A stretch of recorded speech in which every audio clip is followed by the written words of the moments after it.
Коми не хватает порядка 200 специалистов сельского хозяйства. Проблему кадрового голода в аграрном секторе обсудили во время Дня открытых дверей в Республиканском агропромышленном техникуме.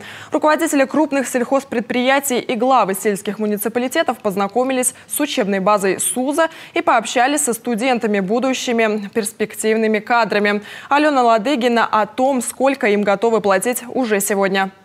Хозяйство из села Межадр – лидер молочного животноводства региона. В местных буренах самые высокие надои. Но на предприятии отмечают, большая заслуга в этом не только рогатых, но и механизаторов, ветеринаров, доярок. Но рабочих рук не хватает, и это несмотря на очень высокие зарплаты даже по меркам города. Из-за этого приходится приглашать специалистов из других регионов. Молодой зоотехник Дарья Владыкина приехала в Сысольский район из Удмуртии. На последнем курсе обучения она побывала здесь с экскурсией и сразу влюбилась в хозяйство. Говорит, здесь есть служебное жилье и перспективы в карьере, а главное – уважение к человеческому труду.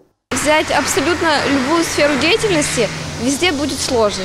То есть это такая же работа, как и абсолютно любая другая работа. И здесь тяжело, и в другом месте было бы тяжело.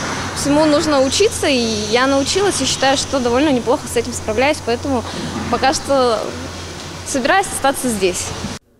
На кадровый голод сетуют и руководители сельхозпредприятий, которые пришли на День открытых дверей в агропромышленный техникум. Говорят, в сенокосную страду трактористы получают по 180 тысяч рублей, но даже на эту зарплату толковых механизаторов не найти. Конечно, абы кого на такой трактор за 25 миллионов не посадишь, но молодежь готова брать и без опыта. Главное, чтобы сотрудники не ленились. Помимо высоких зарплат, молодым спецам выплачивают подъемные и дают субсидию на строительство жилья.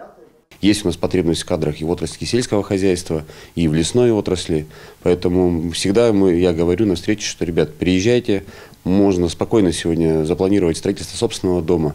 Сегодня Усть-Коломский район является одним из лидеров по количеству застройщиков, их у нас более 600 человек.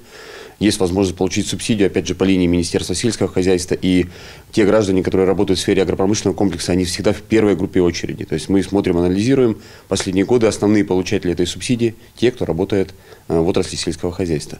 Но молодежь все равно не спешит менять город на село. По словам аграриев, на малую родину молодых людей не заманишь лишь большими зарплатами и бесплатным жильем.